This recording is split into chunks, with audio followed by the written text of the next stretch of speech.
अस्सलामु अलैकुम खीर छे अस वारिया लटि बनोमस ते खेमस ते मगर चूंटियन हिज खीर आसो तोय गोनिक लटि बूजमस चूंटियन छ वारिया जबरदस्त खीर बनान ते बे छ ये सेहत बापत ते वारिया मुफीद मतलब अत मन छ वारिया ताकत ते वमेद छ तोह ये चूंटियन हिज खीर अजिश पसंद पक्यो करो शुरू।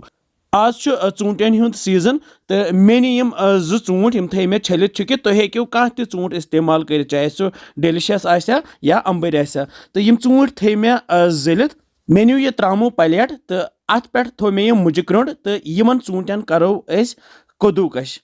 इत कन मुज कदूकश करान इथे कन करो अस यम चूंट ते कदूकश। मे 3-4 नफरन बापत खीर बनावन तवे नी मे 2 चूंट अगर तुम ज्यादा छो बनावन तो हेक्यू ज्यादा चूंट ते नित तो कदूकश करने पत थो अस ये प्लेटस मजी जमा करित वुच तो वह लागो अस खीर बनावन तो यपर जोल मे गैसस पे थो मे ये कड़ाई तो कड़ाई मज त्रा बह दोद 1.5 कप यह न्यू मे ये 400 ml दोद मतलब 1 किलो कम पहम तो बे त्रा बह ये सब्ज ٲلہٕ पाउडर अड़ुक 1 चमच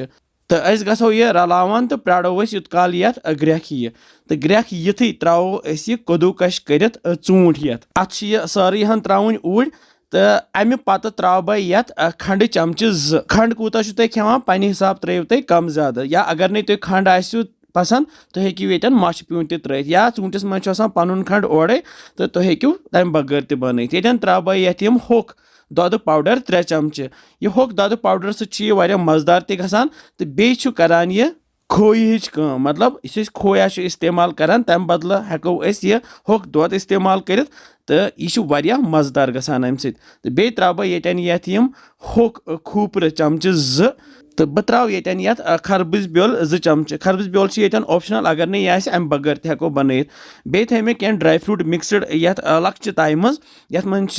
बादाम काजू किशमिश पिस्त तो खूबर खंच के बुझ मे ताई मज तो अड़ान त्रो मे हुत मज तो अड़ान थो मे बचे तो लगे पत सजावन बापत तो यम ड्राई फ्रूट त्रित रलावो असल पे तल केस लोत तो लथि पे मोटरावन ये तो सत दिमोस खलन खलन तो ये त्रा बह ये क्या कोंग पत्र तस मे मौजूद अगर नहीं कोंग बगैर त बन तो यह रलावन बे अम सत रंग तो बे गस मज़ तो क्या टाइम करोन अस ये तैयार तो खीर वन सन तैयार वो यह मोटे वन तो वन करो गैस बंद तो यह वालो गैस पे बोन वो किस मोट मोट तो शुबदार खीर बने चूंट खीर तो यपर अन मे यम कवल 2 शीशु तो यमन मज फिरहन अस ये चूंट खीर अमे ब्रोह ते मे तोमलच खीर बनोम या साबुदानच खीर बनोम तो यह खास खीर ये जन चूंट खीर वनान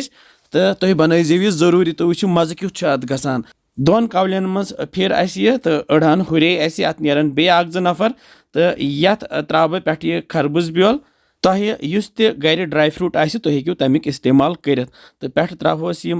ड्राई फ्रूट ते तो सजावन अमे पे त्रोस यह खूपर पाउडर तो अम सत शुबदार वो जबरदस्त माशाअल्लाह तो अमे पत थो पे यम लकट चमच तो खेमो यह गर्मा गर्म क्या आज सर्दी मन गर्म गर्म यह वयान तो बे ताकती तो वमेद सह चूंट खीर पसंद आम तुम बनजो पे वनान कि बसान तुम सान रेसिपीज इंशाल्लाह समखो बे जल्दी तुम थो पुन ख्याल बिहो रबस हवाल।